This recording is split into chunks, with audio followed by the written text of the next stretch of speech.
السلام علیکم ورحمۃ اللہ. اذان.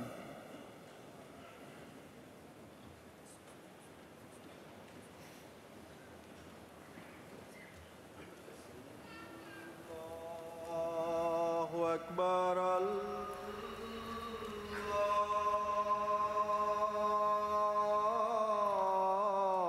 اللہ اکبر. اللہ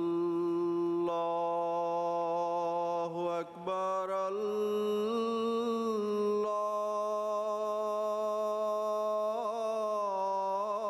اللہ اکبر. اشہد ان لا الہ الا اللہ.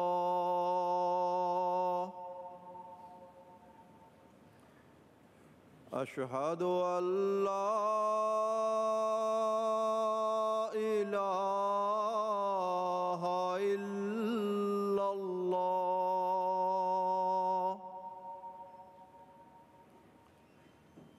اشہد ان محمدا رسول اللہ.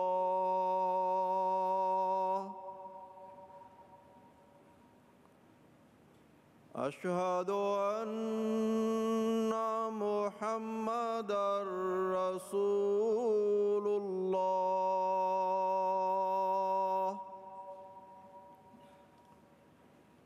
حی علی الصلاة.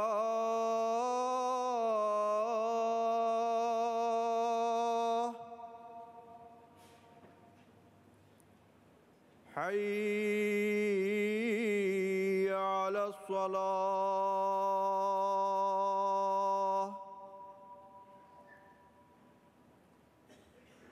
حی علی الفلاح.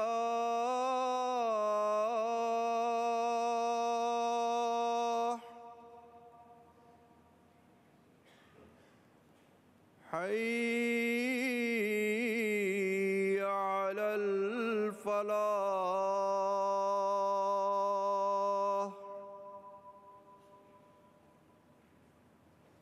اللہ اکبر. اللہ اکبر. لا الہ الا اللہ.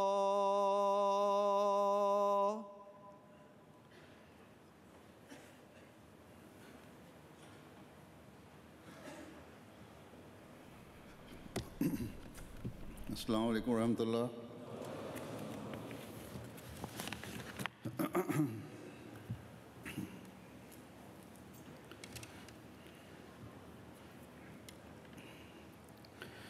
اشہد ان لا الہ الا اللہ وحدہ لا شریک لہ واشہد ان محمدا عبدہ ورسولہ.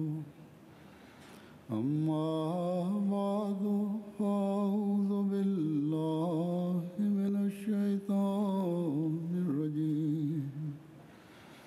بسم اللہ الرحمن الرحیم. الحمد للہ رب العالمین. الرحمن الرحیم. مالک یوم الدین. ایاک نعبد وایاک نستعین. اہدنا الصراط المستقیم. صراط الذین انعمت علیہم غیر المغضوب علیہم ولا الضالین.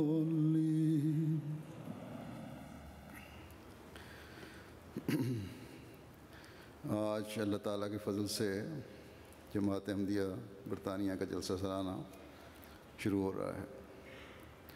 گو رسماً یہ شام کو شروع ہوگا، افتتاح ہوگا، لیکن حقیقت میں تو یہ جمعہ جلسے کا ہی حصہ ہے اور یہی افتتاح ہوتا ہے۔ بس اس حوالے سے ہی میں چند باتیں کہوں گا۔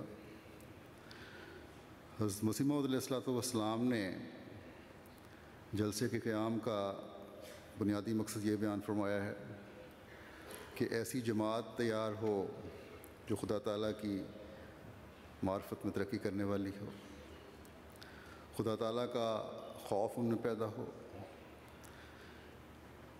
زہد اور تقویٰ ان میں پیدا ہو، خدا ترسی کی عادت ان میں پیدا ہو، آپس کا محبت اور پیار ان میں پیدا ہو، نرم دلی اور باہم محبت کا اعلیٰ معیار حاصل کرنے والے وہ ہوں، بھائی چارے کی مثال بن کر رحماء و بینہم کا نمونہ بن جائیں، انکسار عاجزی ان کا شیوا ہو، سچائی کے ایسے اعلیٰ معیار قائم ہوں جس کی مثال نہ مل سکے، اسلام کا پیغام دنیا کے کونے کونے میں پہنچانے کے لیے ان کے دل میں ایک تڑپ ہو، جس کے لیے جان، مال، وقت اور عزت کی قربانی کے لیے ہر وقت تیار ہو۔ بس ہم جو آج یہاں جمع ہوئے ہیں، ہر ایک کو اپنے جائزے لینے کی ضرورت ہے کہ سفر کی مشکلات برداشت کر کے ہم یہاں جمع ہوئے ہیں۔ بے شک آج اس زمانے میں سفر کی سہولتیں مہیا ہیں، لیکن مزاج بھی ویسے بن چکے ہیں، اس لیے راستے کی مشکلات، سفر کی مشکلات بہرحال ایک احساس دلاتی ہیں سفر کا۔ سفر کی مشکلات کی نوعیت کو بدل گئی ہے، لیکن سفر بہرحال سفر ہی ہے۔ بس جو لوگ جلسے میں شمولیت کے لیے آئے ہیں انہیں ان باتوں کا خیال رکھنے کی ضرورت ہے کہ کیا ہم حضرت مسیح موعود علیہ الصلوۃ والسلام کی خواہشات کا احترام کرتے ہوئے جلسے کے اس مقصد کو پورا کر رہے ہیں۔ جلسے کی کارروائی اور ان 3 دنوں کے دوران جب ہر شامل جلسہ یہ باتیں اپنے پیش نظر رکھے گا تو تبھی اس طرف توجہ پیدا ہوگی کہ ہمارا جلسے میں شامل ہونے کا مقصد کیا ہے۔ تبھی وہ جماعت قائم ہوگی جو حضرت مسیح موعود علیہ الصلوۃ والسلام بنانا چاہتے ہیں۔ تبھی طبیعتوں میں وہ انقلاب پیدا ہوگا جو دنیا میں ایک روحانی انقلاب لانے کا باعث بنے گا۔ اگر اس نہج پر ہم اپنی سوچوں کو، اپنے عملوں کو نہیں لے جائیں گے تو جلسے میں شمولیت بے فائدہ اور بے مقصد ہے۔ حضرت مسیح موعود علیہ الصلوۃ والسلام نے فرمایا کہ یہ کوئی دنیاوی میلہ نہیں ہے جس میں آئے، بیٹھے، دوستوں کے ساتھ خوش گپیوں میں کچھ وقت گزارا، بازار میں جا کر فلودہ اور پکوڑے والے کھا لیے، یا چائے اور جوس اور کافی پی لی، یا پاکستان اور انڈین سامان کی خریداری کر لی، کیونکہ یہ سب چیزیں جلسے کے دنوں میں ایک جگہ مہیا ہو جاتی ہیں، اس لیے فائدہ اٹھا لو۔ یا بعض کہتے ہیں کہ ہم تو سال کا خشک راشن، دالیں، چاول وغیرہ بھی جلسے میں خرید کر لے کے جاتے ہیں۔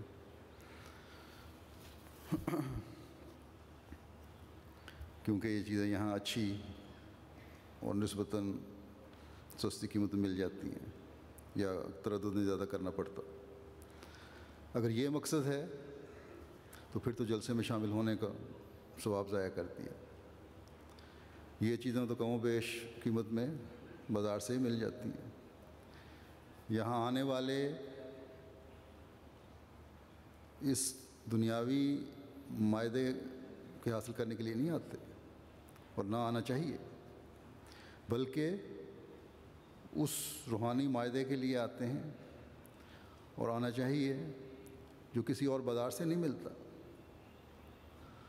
جو آج ایک بیش بہا خزانہ ہے، جو صرف روحانی بھوک پیاس نہیں مٹاتا، بلکہ حقیقی رنگ میں اس سے فیض پانے والے ہر شخص کو غریب سے امیر ترین بنا دیتا ہے۔ اور پھر یہ خزانے جو حضرت مسیح موعود علیہ الصلوۃ والسلام نے عطا فرمائے، اور جن کی تقسیم جلسے کے دنوں میں مختلف پروگراموں کے دوران ہوگی یا کی جاتی ہے، ایک حقیقی احمدی کو ان کے حاصل کرنے کے بعد دوسروں کی بھوک پیاس اور غربت مٹانے کا باعث بھی بنا دیتے ہیں۔ بس ہر احمدی کا فرض ہے، ہر شامل ہونے والے کا فرض ہے کہ اگر اس کی سوچ میں کوئی کمی تھی، جلسہ کی حقیقت کا صحیح فہم اور ادراک نہیں تھا، تو اب اپنی سوچ کو حضرت مسیح موعود علیہ الصلوۃ والسلام کی خواہش کے مطابق ڈھال کر جلسہ سے بھرپور استفادہ کرنے کی کوشش کریں۔ اس وقت میں حضرت مسیح موعود علیہ الصلوۃ والسلام کی جلسے میں شامل ہونے والوں اور جماعت کے متعلق آپ کی خواہش کے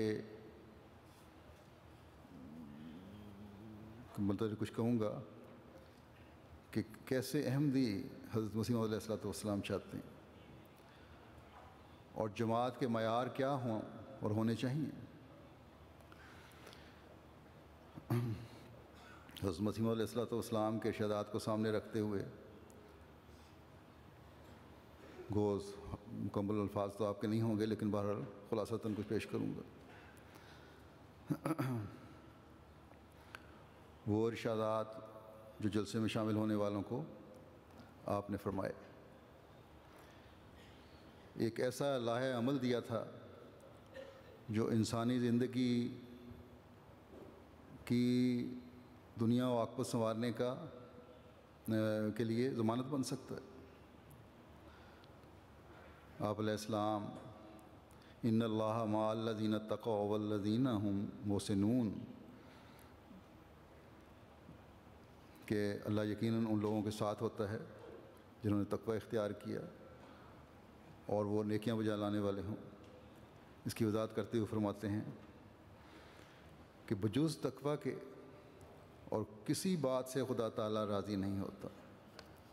بس جب ایک مومن کا مقصود یہ ہو کہ خدا تعالیٰ کو راضی کرنا ہے، تو پھر اس کے لیے اس کے علاوہ کوئی چارہ نہیں کہ تقوی پر چلے۔ اور تقوی کیا چیز ہے اور کن کن راستوں پر چل کر انسان تقوی حاصل کر سکتا ہے،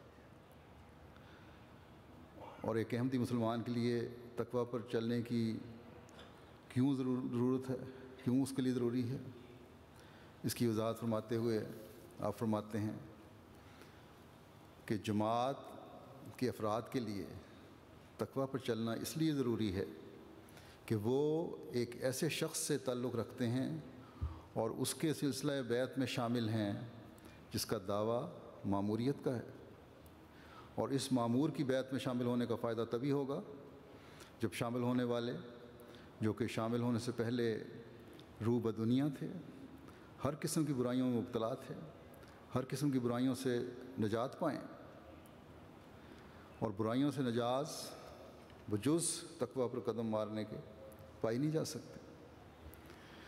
آپ علیہ السلام ایک مثال دیتے ہوئے فرماتے ہیں کہ اگر کوئی بیمار ہو جائے، خواہ بیماری چھوٹی ہو یا بڑی، اگر اس کا علاج نہ کیا جائے، اور بعض دفعہ علاج بذات خود ایک تکلیف دہ امر ہوتا ہے، لیکن کرنا پڑتا ہے کیونکہ اس کے بغیر تکلیف بڑھتی چلی جاتی ہے، صحت نہیں ہو سکتی۔ فرمایا کہ مثلا اگر چہرے پر سیاہ داغ بن جائے تو فکر پیدا ہوتی ہے کہ کہیں یہ بڑھتا بڑھتا پورے چہرے کو سیاہ نہ کر دے، اور کئی دفعہ ایسا ہوا ہے، میرے پاس بھی کئی لوگ آتے ہیں، ان کے ایسے داغ پڑتے ہیں جن کو بڑی فکر ہوتی ہے۔ اسی طرح فرمایا کہ اسی طرح تم کسی چھوٹی سے چھوٹی برائی کو بھی معمولی نہ سمجھو کہ یہ تقویٰ سے دور لے جاتی ہے، اور پھر یہ چھوٹی برائی بڑا گناہ بن جاتی ہے اور دل کو سیاہ کر دیتی ہے۔ اس لیے فکر کرو اور بہت فکر کرو۔ آپ فرماتے ہیں کہ اللہ تعالیٰ جیسے رحیم و کریم ہے، ویسا ہی قہار اور منتقم بھی ہے۔ ایک جماعت کو دیکھتا ہے کہ ان کا دعویٰ اور لاف گزاف تو بہت کچھ ہے، اور اس کی عملی حالت ایسی نہیں، تو اس کا غیظ و غضب بڑھ جاتا ہے۔ بس اپنی عملی حالتوں کو ٹھیک کرنے کی ہر احمدی کوشش کرے اور کرنی چاہیے۔ یہ بہت بڑا انذار ہے جو آپ نے فرمایا ہے۔ ان دنوں میں بہت دعائیں کریں، دعاؤں کا موقع بھی اللہ تعالیٰ نے میسر فرمایا ہے کہ اللہ تعالیٰ ہمیں حقیقت میں وہ بنائے جو وہ چاہتا ہے۔ آج ہم مسلمانوں کی حالت دیکھتے ہیں تو اور بھی زیادہ خوف پیدا ہو جاتا ہے کہ کہیں ہماری کسی نااہلی اور بدعملی سے ناراض ہو کر خدا تعالیٰ ہمیں اپنے غضب کے نیچے نہ لے آئے۔ حضرت مسیح موعود علیہ الصلوۃ والسلام نے مثال دی ہے کہ جب بدعملیاں شروع ہو جائیں، قول و فعل میں تضاد شروع ہو جائے، تو پھر خدا تعالیٰ مومن کہلانے والوں کو کافروں کے ذریعے سے سزا دلواتا ہے۔ آپ نے فرمایا کہ تاریخ اس بات کی شاہد ہے کہ کئی دفعہ مسلمان کافروں سے تحت کیے گئے، جیسے چنگیز خان اور ہلاکو خان نے مسلمانوں کو تباہ کیا، حالانکہ اللہ تعالیٰ نے مسلمانوں سے حمایت اور نصرت کا وعدہ کیا ہے۔ آپ نے فرمایا کہ اس کی وجہ یہی ہے کہ زبان تو لا الہ الا اللہ پکارتی ہے، لیکن دل کسی اور طرف ہے۔ عمل دنیا میں ڈوبے ہوئے ہیں، بس بڑے خوف کا مقام ہے ہمارے لیے۔ ہمیں بھی ہر وقت اپنے جائزے لیتے رہنا چاہیے کہ اللہ تعالیٰ نے احسان کرتے ہوئے اس زمانے کے ہادی اور حضرت صلی اللہ علیہ وسلم کے عاشق صادق کو زمانے کی اصلاح کے لیے بھیجا ہے، اور پھر ہم پر مزید احسان کرتے ہوئے اس معمور زمانہ کو ماننے کی توفیق عطا فرمائی۔ اگر ہم نے اپنی توجہ خدا تعالیٰ کی طرف نہ رکھی تو خدا نہ خواستہ ہم بھی اس قانون قدرت کی چکی میں نہ پس جائیں جو قول و فعل میں تضاد رکھنے والوں کے لیے چلتا ہے۔ آپ نے فرمایا یہ جائزے خود لو اپنے، دیکھو کہ اللہ تعالیٰ کا خوف کس حد تک ہے، دیکھو کہ کہاں تک قول و فعل ایک دوسرے سے مطابقت رکھتے ہیں۔ اگر دیکھو کہ قول و فعل برابر نہیں تو فکر کرو۔ آپ نے فرمایا کہ جو دل ناپاک ہے، خواہ قول کتنا ہی پاک ہو، وہ دل خدا تعالیٰ کی نگاہ میں قیمت نہیں پاتا، بلکہ خدا تعالیٰ کا غضب مشتعل ہوگا۔ آپ نے فرمایا بس میری جماعت سمجھ لے کہ وہ میرے پاس آئے ہیں اس لیے کہ تخم ریزی کی جاوے جس سے وہ پھلدار درخت ہو جائیں۔ بس ہر ایک اپنے اندر خود غور کرے کہ اس کا اندرونہ کیسا ہے اور اس کی باطنی حالت کیسی ہے۔ فرمایا اگر ہماری جماعت بھی خدا نخواستہ ایسی ہے کہ اس کی زبان پر کچھ اور ہے اور دل میں کچھ ہے، تو پھر خاتمہ بالخیر نہ ہوگا۔ آپ نے فرمایا اللہ تعالیٰ دیکھتا ہے ایک جماعت جو دل سے خالی ہے اور زبانی دعوے کرتی ہے، وہ غنی ہے، وہ پرواہ نہیں کرتا۔ پھر فرمایا کہ تاریخ پر نظر ڈالو، حضرت صلی اللہ علیہ وسلم کے زمانے میں جاؤ، بدر کی جنگ کا نقشہ اپنے سامنے لاؤ۔ بدر کی فتح کی پیشگوئی ہو چکی تھی، ہر فتح کی امید تھی، ہر طرح سے فتح کی امید تھی، لیکن پھر بھی حضرت صلی اللہ علیہ وسلم رو رو کر گڑ گڑا کر دعائیں مانگتے تھے۔ حضرت ابوبکر صدیق رضی اللہ عنہ نے عرض کیا، جب ہر طرح فتح کا وعدہ ہے تو پھر ضرورت الہا کیا ہے؟ اس قدر درد اور تڑپ کے ساتھ دعائیں مانگنے کی ضرورت کیا ہے؟ حضرت صلی اللہ علیہ وسلم نے فرمایا، وہ ذات غنی ہے، ممکن ہے وعدہ الہی میں کوئی مخفی شرائط ہوں، بس یہ وہ تقویٰ کا مقام ہے جس کا اسوہ حضرت صلی اللہ علیہ وسلم نے قائم فرمایا۔ اور اگر اسی خوف اور تقویٰ کو ہم سامنے رکھتے ہوئے اللہ تعالیٰ کے فضلوں کے حصول کی کوشش کرتے رہیں گے تو پھر انشاءاللہ تعالیٰ کامیابی ہماری۔ یا وہ لوگ کامیابی دیکھنے والے ہوں گے جن کے قول و فعل ایک ہوں گے۔ حضرت مسیح موعود علیہ السلام نے جو مسلمانوں کی حالت کا ہلاکو خان اور چنگیز خان کی مثال دے کر نقشہ کھینچا ہے، آج بھی اگر ہم نظر دوڑائیں تو یہی کچھ نظر آتا ہے۔ مسلمانوں کی طاقت کوئی نہیں رہی، غیروں کے لاہے عمل پر عمل کر رہے ہیں، قرآنی تعلیم کو بھلا بیٹھے ہیں، اپنے ہی ملکوں میں اپنے تخت اور کرسیاں بچانے کے لیے مسلمان کہلانے والوں پر بے انتہا ظلم ہو رہا ہے، عوام الناس کا بے دریغ قتل ہو رہا ہے۔ سمجھتے ہیں کہ ان کے تخت محفوظ ہو جائیں گے، یہ ان کی خوش فہمی ہے۔ ظلم کی سزا بھی ان لوگوں کو ملے گی اور تخت بھی ان کے جاتے رہیں گے۔ جن ملکوں میں حکومتیں الٹی ہیں اور عوام کے نام پر نئی حکومتیں آئی ہیں، ان کا بھی یہی حال ہے کہ وہ بھی ظلم کی پالیسی پر ہی عمل کر رہے ہیں اور نتیجتاً اپنی طاقت کمزور کر رہے ہیں، اور شعوری طور پر یا لاشعوری طور پر غیروں کو، دشمنوں کو کی خواہش پوری کر رہے ہیں کہ مسلمان کمزور ہوں اور کمزور رہیں، اور ان کے وسائل جو ہیں، مسلمانوں کے وسائل جو ہیں، ان پر غیر جو ہیں وہ قبضہ کیے رہیں۔ اللہ تعالیٰ ہی ہے جو مسلم امہ کو عقل دے، اس کے لیے بھی دعا کریں۔ بہرحال میں یہ بات کر رہا تھا کہ حضرت مسیح موعود علیہ السلام اپنے ماننے والوں کا کیا مقام دیکھنا چاہتے ہیں، اور اس کے لیے کیا کیا ارشادات فرمائے ہیں۔ اور جیسا کہ بیان ہوا، اصل بنیاد اس معیار کو حاصل کرنے کی تقوی ہی ہے۔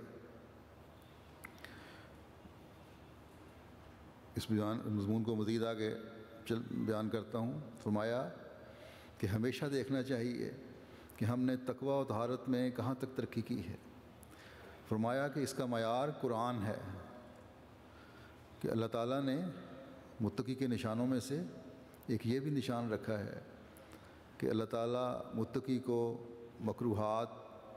مکروہات دنیا سے آزاد کر کے اس کے کاموں کا خود متکفل ہو جاتا ہے۔ جیسے کہ فرمایا وَمَن يَتَّقِ اللَّهَ يَجْعَل لَّهُ مَخْرَجًا وَيَرْزُقْهُ مِنْ حَيْثُ لَا يَحْتَسِبُ۔ جو شخص اللہ تعالیٰ سے ڈرتا ہے، اللہ تعالیٰ ہر ایک مصیبت میں اس کے لیے راستہ مخلصی کا نکال دیتا ہے، اور اس کے لیے ایسے روزی کے سامان پیدا کر دیتا ہے کہ اس کے علم و گمان میں بھی نہیں ہوتا۔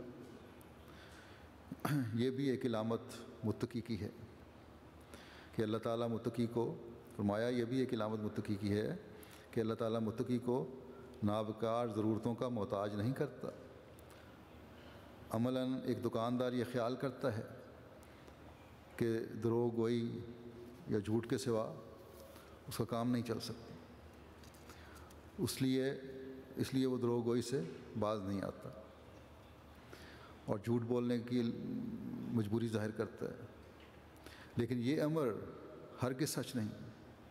اللہ تعالیٰ متقی کا خود محافظ ہو جاتا ہے اور اسے ایسے مواقع سے بچا لیتا ہے جو خلاف حق پر مجبور کرنے والے ہوں۔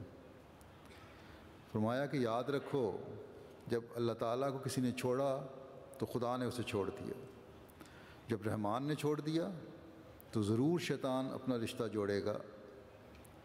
بس ایک احمدی کو اپنے سچائی کے معیار بھی قائم کرنے کی کوشش کرنی چاہیے، ہر سطح پر اور ہر جگہ پر۔ مثلا آج کل بہت سے احمدی اسائلم کے لیے یورپین ملکوں میں آ رہے ہیں، اور بعض دفعہ بعض لوگ غلط بیانی بھی کرتے ہیں۔ حالانکہ اگر سچی بات بتائی جائے، پاکستان میں احمدیوں کے حالات بتا کر پھر اپیل کی جائے تو تب بھی اثر پیدا ہوتا ہے۔ میں نے تو جنہیں بھی سچ بات کہنے کے لیے کہا ہے اور مشورہ دیا ہے کہ وکیلوں کو کہانیاں نہ بنانے دینا، بلکہ سچی بات بتانا جو تمہارے جذبات اور احساسات ہیں، جو حالات ہیں۔ ان لوگوں کے کیس بھی اللہ تعالیٰ کے فضل سے پاس ہوئے ہیں۔ پاکستانیوں پر، احمدیوں پر ظلم ہو رہے ہیں اور یقیناً ہو رہے ہیں، اس میں کوئی شک نہیں، اور ظلموں کی اب تو انتہا ہوئی ہے۔ لیکن ان ظلموں کی کہانی اگر سچ کی شکل میں بھی سنائی جائے اور غلط بیانی سے کام نہ لیا جائے اور اللہ تعالیٰ پر توکل کیا جائے پھر، تو تب بھی مقصد حاصل ہو جاتا ہے۔ اس قوم میں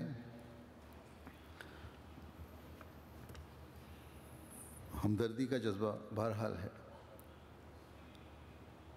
اکثریت میں، جس کے تحت یہ مدد کرتے ہیں۔ بس ہر موقع پر ہمیں اپنے سچ کے معیار کو بلند کرنے کی کوشش کرنی چاہیے۔ پھر آپ نے جماعت کو نصیحت کرتے ہوئے فرمایا کہ انسان کی نیکیوں کے دو حصے ہیں، ایک حصہ فرائض کا ہے اور دوسرا حصہ نوافل کا ہے۔ ان فرائض کی جو حقوق اللہ سے تعلق رکھتے ہیں وہ ان کے علاوہ بھی آپ نے ان کی مثال دی ہے جو حقوق العباد سے تعلق رکھتے ہیں، اس میں بھی فرائض و نوافل ہیں۔ اور ان فرائض میں فرمایا کہ جو ایسے فرائض جو انسان پر فرض کیے گئے ہیں، مثلا قرض کا اتارنا، کسی نے قرض لیا ہے تو اس کو اتارنا اس پہ فرض ہے، یا نیکی کے مقابل پر نیکی کرنا، یہ ایک مسلمان پر اور احمدی مسلمان پر فرض ہے۔ فرمایا ان فرائض کے علاوہ ہر نیکی کے ساتھ نوافل بھی ہوتے ہیں، یعنی ایسی نیکی جو کسی کے حق سے فاضل اور زائد ہو۔ نیکی کی، نیکی کا بدلہ اتارا، قرض لیا، قرض کا بدلہ اتارا، میں قرض ادا کیا، یہ تو بہرحال فرض ہے، لیکن اس کے نفل یہ ہیں کہ ان سے زائد بھی کچھ ادا ہو۔ اور انبیاء ہمیشہ اس سنت پر عمل کرتے ہیں، اور حضرت صلی اللہ علیہ وسلم کا اسوہ ہمارے سامنے ہے جو سب سے بڑھ کر اس پر عمل کرنے والے تھے۔ فرمایا کہ جیسے احسان کے مقابل احسان کے علاوہ اور احسان کرنا یہ نفل ہے۔ اب اگر کوئی کسی پر احسان کرے تو احسان کا بدلہ تو احسان کر کے اتارا ہی جا سکتا ہے اور اتارنا چاہیے، یہ تو فرض ہے۔ اللہ تعالیٰ نے یہی فرمایا ہے کہ احسان کا بدلہ احسان ہی ہے، لیکن اس فرض پر نفل تب ہوگا جب احسان سے بڑھ کر احسان کیا جائے۔ فرمایا اگر یہ ہوگا تو یہ وہ عمل ہے جو فرائض کو مکمل کرتا ہے اور زائد ثواب کا مورد بناتا ہے۔ فرمایا کہ حدیث کے مطابق یہ وہ لوگ ہیں جو اتنا مقام حاصل کر لیتے ہیں کہ جن کے ہاتھ پاؤں اللہ تعالیٰ ہو جاتا ہے، حتیٰ کہ اللہ تعالیٰ فرماتا ہے کہ ان کی زبان میں ہو جاتا ہوں جسے وہ بولتے ہیں، یعنی ان کا ہر قول و فعل خدا تعالیٰ کی رضا کی تڑپ کی وجہ سے خدا تعالیٰ کے لیے اور خدا تعالیٰ کا ہو جاتا ہے۔ ایسا کام ان سے سرزد ہی نہیں ہوتا جو خدا تعالیٰ کی ناراضگی کا باعث بنے۔ بس یہ ٹارگٹ ہے جو حضرت مسیح موعود علیہ الصلوۃ والسلام نے ہمیں اپنی بیت میں آنے کے بعد دی ہے، اور بیت کا حق ہم تبھی ادا کر سکیں گے جب اس ٹارگٹ کے حصول کے لیے اپنی تمام تر صلاحیتوں کو بروئے کار لائیں۔ آپ نے فرمایا کہ اس کے حصول کے لیے مجاہدہ کرنا پڑتا ہے، ایک رات میں یہ مقام حاصل نہیں ہو جاتا۔ اس کے لیے جذبات نفس سے پاک ہونا ہوگا، نفسانیت کو چھوڑ کر خدا تعالیٰ کے ارادے کے مطابق چلنا ہوگا، کوشش کرنی ہوگی کہ میرا کوئی فعل ناجائز نہ ہو بلکہ اللہ تعالیٰ کی منشا کے تابع ہو۔ جب یہ ہوگا روزمرہ کی بہت سی مشکلات سے انسان بچ رہے گا۔ آپ نے فرمایا، آپ نے واضح فرمایا کہ لوگ مشکلات میں پڑتے ہی اس وقت ہیں جب اللہ تعالیٰ کی رضا کے برخلاف کوئی کام کرتے ہیں، اس وقت یہ اللہ تعالیٰ کی رضا کے نیچے نہیں آتے بلکہ اپنے جذبات کے نیچے آ کر عمل کر رہے ہوتے ہیں۔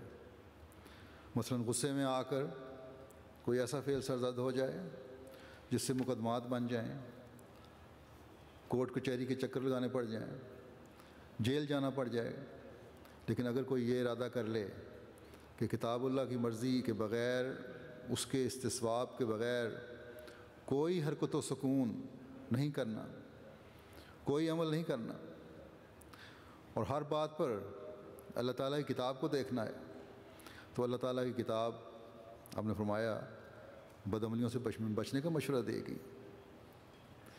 ورنہ اگر اللہ تعالیٰ کی کتاب کو چھوڑ کر اپنے جذبات کا تابع ہونے کی کوشش کرو گے تو نقصان اٹھاؤ گے۔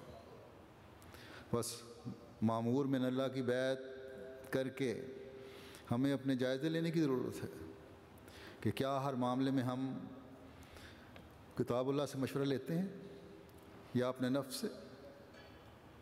اگر ہمارا نفس ہمیں کتاب اللہ کے مشورے پر عمل کرنے سے روکتا ہے تو ہمیں اپنی فکر کرنی چاہیے۔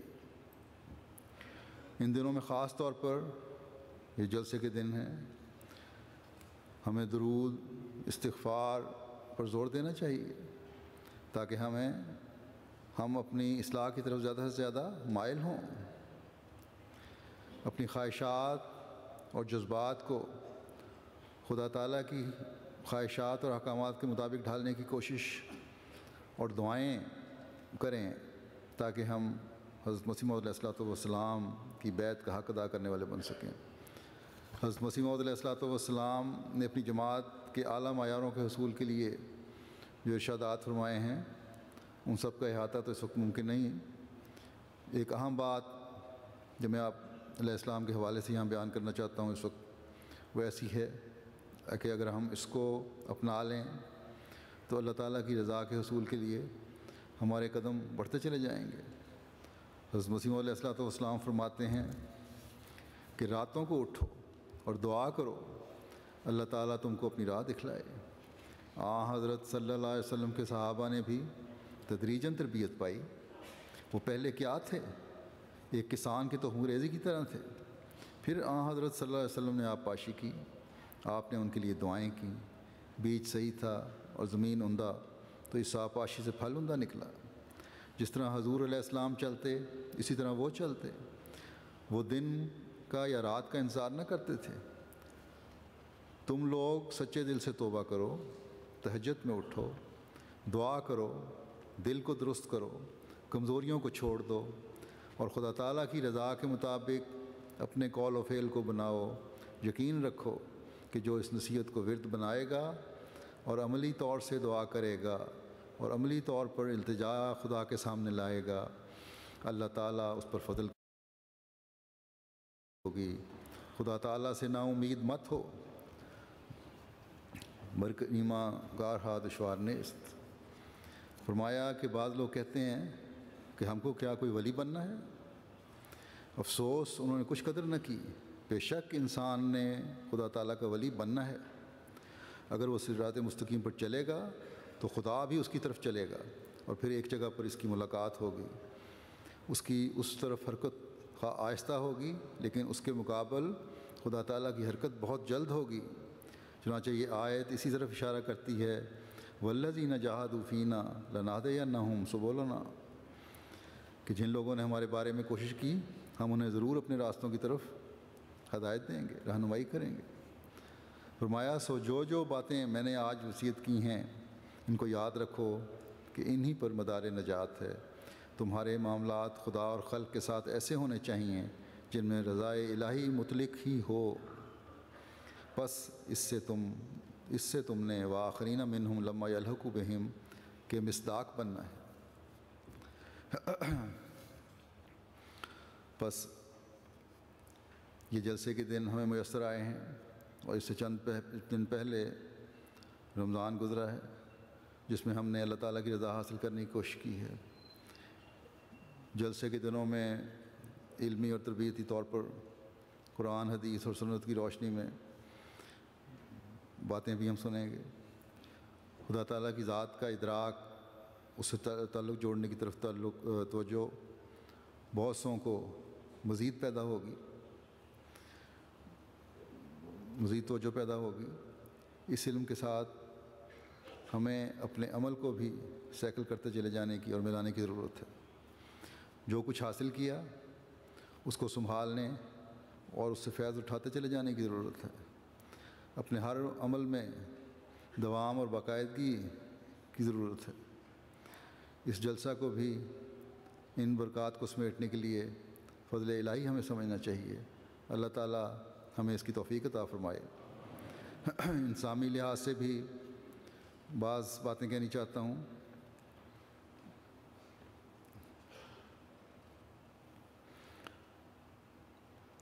یہ خیال رکھیں کہ جلسہ سالانہ میں آتے وقت بھی اور یہاں سے واپسی پر بھی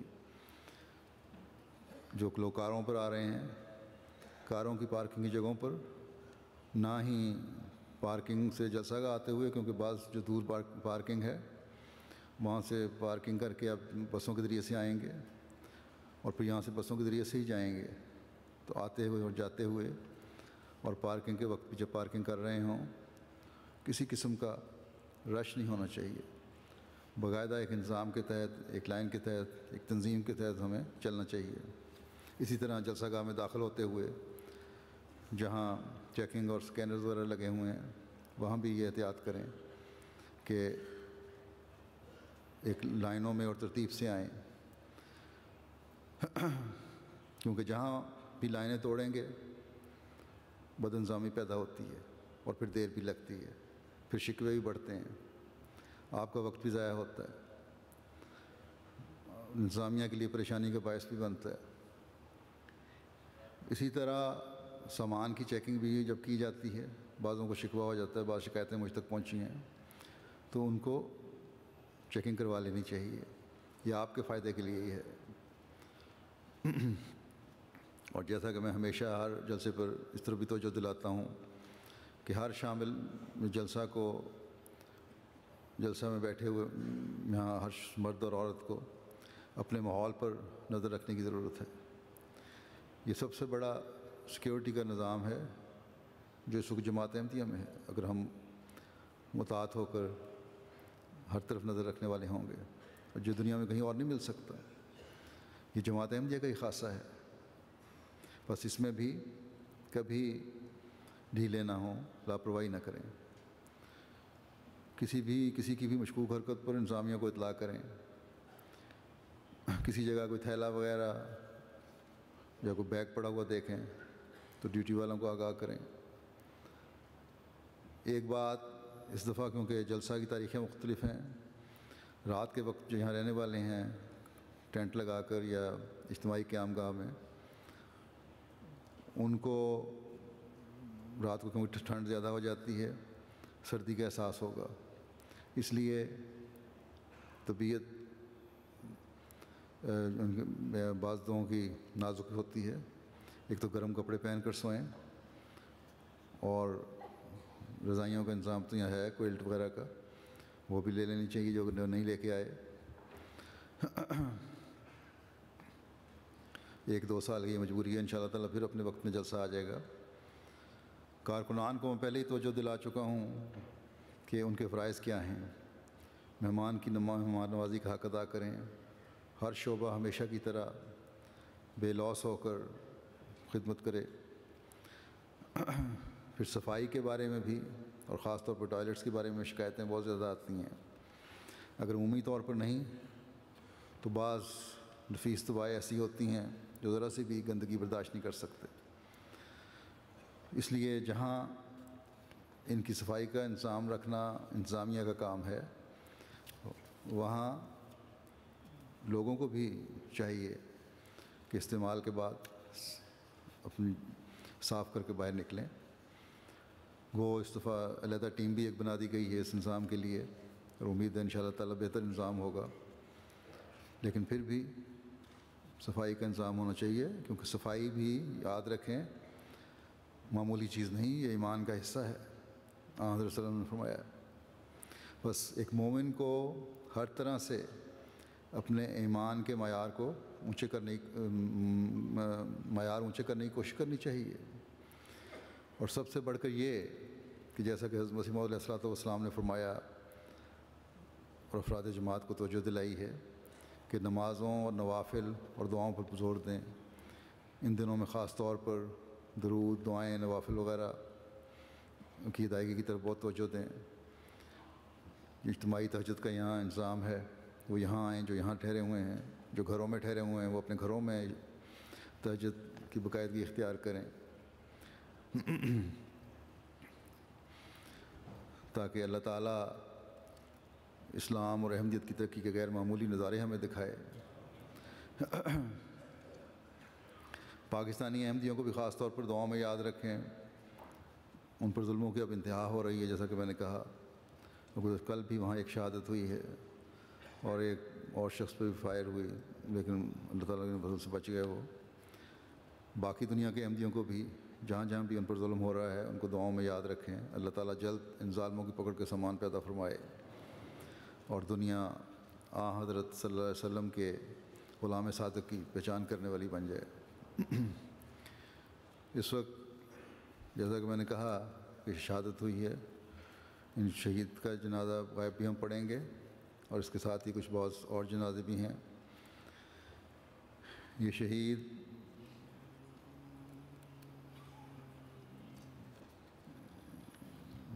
مکرم راؤ عبدالغفار صاحب ابن مکرم محمد تحسین صاحب ہیں، جن کو 6 ستمبر 2012 کل یعنی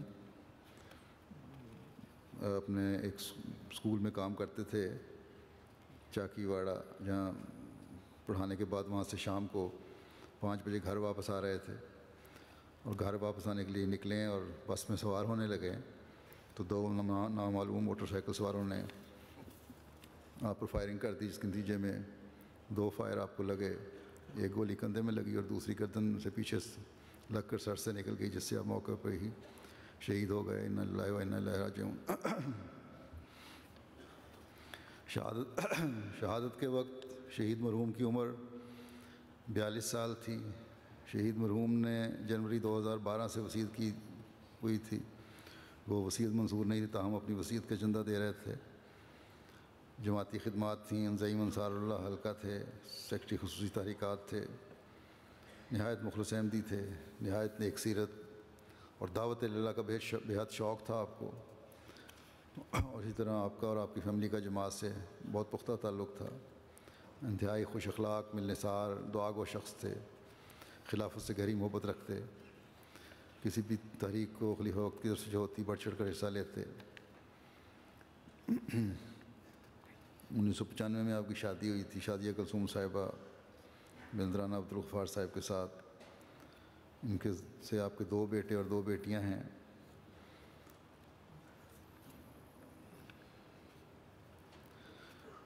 انہوں نے 1988 میں مباہلے کے نتیجہ دیکھ کر، ضیاء الحق کا انجام دیکھ کر، تو اس وقت بیعت کی تھی انہوں نے بھی اور ان کی ہمشیرہ نے بھی۔ ان کی والدہ ان سے پہلے احمدی ہو چکی تھیں اور ان کے ذریعے سے ان کے خاندان میں پھر احمدیت کا تعارف ہوا اور بڑھتا چلا گیا۔ ان کی بہن کہتی ہیں کہ میں نے 8 سال قبل خواب میں دیکھا کہ ان کو گولی لگی ہے اور ختم ہو گئے ہیں، لیکن جب قریب گئیں تو کیا دیکھتی ہیں کہ زندہ ہیں۔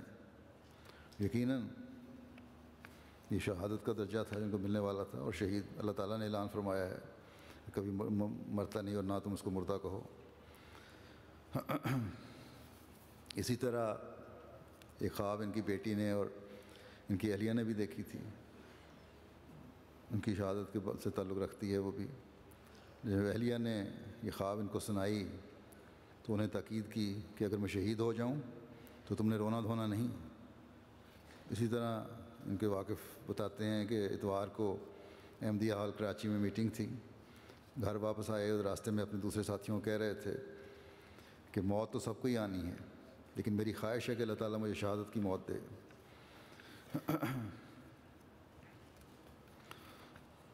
اللہ تعالیٰ شہید مرحوم کے درجات بلند سے بلند فرماتا چلا جائے۔ ان کا ایک بیٹا جامعہ احمدیہ میں ربا میں پڑھ رہا ہے، دوسرا میٹرک میں 14 سال کا ہے، پھر 10 سال کی بچی ہے اور ایک 7 سال کی، اور ان کی نسلوں میں بھی ہمیشہ خلافت سے وفا کا تعلق قائم رہے۔ دوسرا جنازہ غائب جو آج میں پڑھوں گا وہ مکرمہ صاحبزادی قدسیہ بیگم صاحبہ کا ہے، جو حضرت سیدہ نواب امت الحفیظ بیگم صاحبہ اور حضرت نواب عبداللہ خان صاحب کی بیٹی تھیں۔ 1927 جون میں پیدا ہوئیں اور 1 ستمبر کو طاہر ہارٹ انسٹیٹیوٹ ربا میں ان کا انتقال ہوا۔ انا للہ و انا الیہ راجعون۔ آپ کا بچپن قادیان میں گزرا، بڑا دینی ماحول میں گزرا، وہیں پرورش پائی، وہیں تعلیم حاصل کی۔ پارٹیشن کے وقت جب کہ آپ کی عمر 20 سال تھی، قادیان سے ہجرت کر کے لاہور آ گئیں، اور قادیان میں بھی کچھ ناصرات میں اور لجنہ میں خدمات کرتی رہیں، یہاں بھی کچھ خدمات ہیں ان کی۔ یہ مرزا غلام قادر شہید کی والدہ تھیں۔ یہ لکھتی ہیں اپنے ایک مضمون میں، جو میں سمجھتا ہوں بیان کرنا ضروری ہے۔ کہتی ہیں کہ غلام قادر شہید کی شہادت کے بعد کہ ایک پرانا مڑا توڑا کاغذ میرے سامنے ہے جو یاد نہیں مگر 12-15 سال پرانا ہے، جس پر ایک دعا لکھی ہے جسے میں نے شعروں میں ڈھالنے کی کوشش کی تھی، مگر میں شاعرہ نہیں ہوں، جذبات میں بہہ کر کہنے کی کوشش کی تھی مگر کہہ نہ سکی۔ اس دعا کے 2 اشعار درج ہیں، وہ یہ شعر ہیں کہ ایک دوسرے سے بڑھ کر ہوں آب و تاب میں، چمکیں یہ آسمان پر جیسے کہ ہوں ستارے، نسلوں میں ان کی پیدا اہل وقار ہوں، یہ التجا ہے میری کر لے قبول پیارے۔ تو یہ کہتی ہیں یہ اشعار شاید وزن اور بحر سے خالی ہوں مگر میرے دل کے جذبات سے پر ہیں۔ جو کچھ میں نے لکھا وہ نثر میں یوں ہے کہ اے خدا، ہمیشہ میری دعا رہی ہے کہ میری گود کے پالے تجھ پر نثار ہوں۔ اے خدا، جب وقت آئے تو فکر فردن انہیں سرفروشی سے باز نہ رکھے۔ میرے رب، تیرا اذن نہ ہو تو خواہشیں کوئی حقیقت نہیں رکھتی، تیرے حکم کے بغیر کوئی تہی دامن کا دامن نہیں بھر سکتا۔ میرے خدا، میری دعا سن لے اور میرے بیٹے ایک دوسرے سے بڑھ کر آب و تاب میں ہوں، آسمان پر چاند ستاروں کی طرح چمکیں، ان کی نسلوں سے فخر دیار اور اہل وفا پیدا ہوں۔ میری تو التجا ہے، قبول کرنے والا تو ہی ہے، اے کاتب تقدیر، میرے بچوں کے لیے عمر و دولت، ارادت و سعادت لکھ دے۔ کہتی ہیں قادر کی قربانی سے چند دن پہلے میرے پرانے کاغذات سے یہ دعا نکلی، خدا جانے کس جذبے سے میں نے کی تھی جو قبول ہوئی۔ چند لمحوں کے لیے میرا دل کانپا کہ اللہ، میں نے تو اس کے لیے جانی قربانی مانگی ہے۔ اندر سے ایک مامتا بولی کہ یا اللہ، چھوٹی عمر میں ان سے یا مجھ سے قربانی نہ لینا، اور میں دعا مانگنے میں لگی، یا اللہ عمر دراز دینا۔ مجھے کیا پتہ تھا کہ میری دعا قبول ہو چکی ہے اور جوانی میں اللہ تعالیٰ یہ قربانی لینا چاہتا ہے، اور خدا کا یہ فیصلہ ہو چکا ہے کہ جوانی میں میرا بچہ مجھ سے دے لے گا، جتنی بڑی قربانی ہوگی اتنا ہی بڑا اجر ہوگا۔ بہرحال، اور بیٹے کی شہادت پر انہوں نے بڑا صبر دکھایا. میں خود بھی اس کا گواہ ہوں. بڑے صبر اور حوصلہ سے سب صدمہ برداشت کیا. جب میں مخصوص کرنے ان کے پاس گیا تو بڑے مسکرا کر انہوں نے قادر شہید کی خوبیوں کا ذکر کیا اور بڑا حوصلہ دکھایا. مجھ سے خط و کتابت رکھتی تھیں. جو آخری خط مجھے لکھا اس میں بھی یہی فکرہ تھا کہ اللہ تعالیٰ مجھے بھی اور میری اولاد کو بھی تقویٰ عطا فرمائے اور حضرت مسیح موعود علیہ السلام کی دعاؤں کے وارث ہوں اور آپ کی نسل ہونے کا حق ادا کرنے والے ہوں. اللہ کرے کہ یہ دعا ان کی ساری اولاد میں اور سارے خاندان کے بارے میں پوری ہو.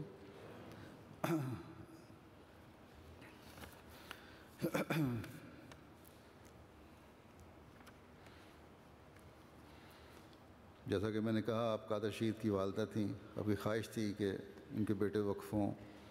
2 بیٹے ہیں تو قادر شہید نے زندگی وقف کی اور پھر شہادت کا مقام بھی پایا. قادر شہید سے بڑی محبت تھی ان کو. گھر میں مستقل جگہوں پہ اس کی تصویریں لگائی ہوئی تھیں. اور جب جنازہ اٹھا ہے قادر شہید کا صبر اور حوصلے کی میں نے بات کی ہے تو اس وقت بھی بجائے رونے دھونے کے ان کے یہ الفاظ تھے کہ جزاک اللہ قادر، جزاک اللہ قادر. یعنی اس کے بیٹے قادر بڑا مقام دلا دیا ہے کہ شہید کی ماں کہلائیں اور ان کی خواہش پوری ہوگی. اللہ تعالیٰ ان کے ساتھ مغفرت اور رحمت کا سلوک فرمائے اور درجات بلند فرمائے. ان کے خاوند مکرم سید مرزا مجید احمد صاحب بھی بیمار ہیں اور ان کو بوڑھے بھی ہیں. اللہ تعالیٰ ان کو بھی صبر اور حوصلہ عطا فرمائے. ان کی اولاد کو جیسا کہ میں نے کہا ان کی نیکیاں جاری رکھنے کی توفیق عطا فرمائے. ایک جنازہ جو اس وقت ادا کیا جائے گا وہ ہے مکرم چودھری نذیر احمد صاحب سابق امیر ضلع بہاولپور کا. مکرم چودھری نذیر احمد صاحب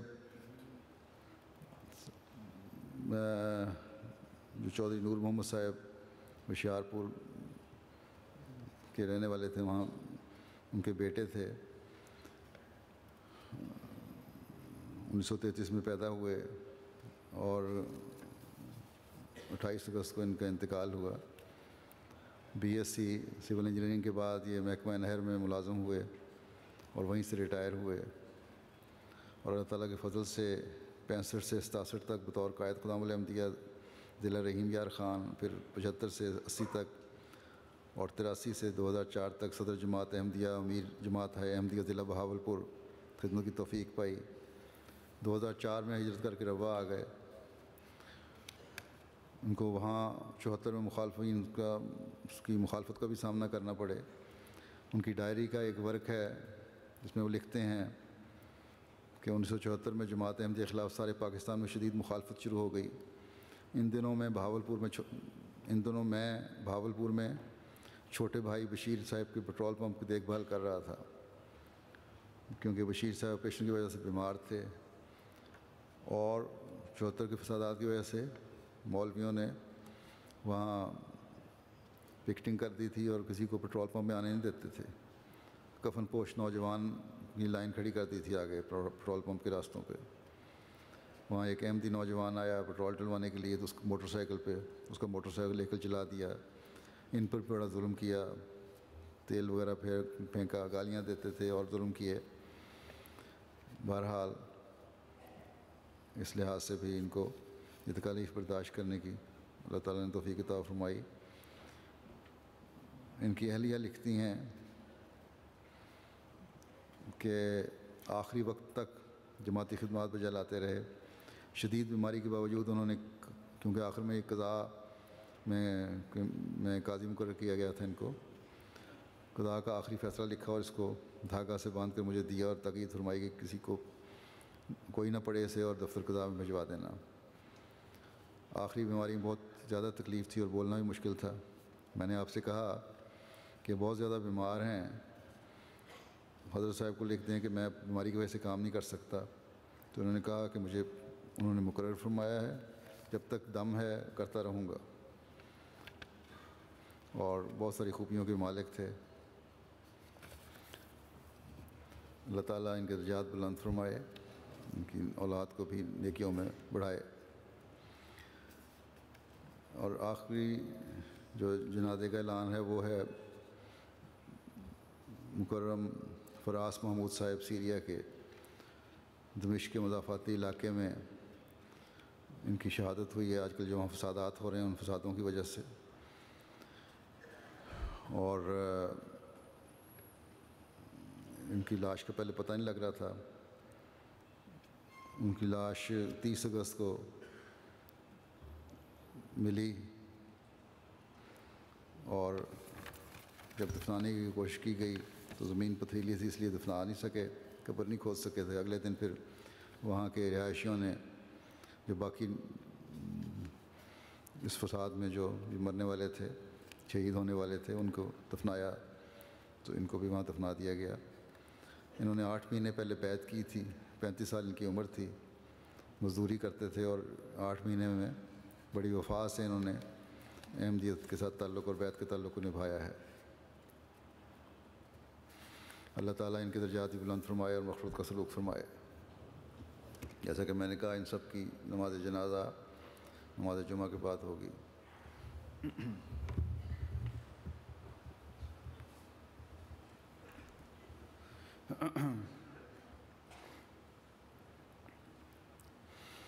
الحمد للہ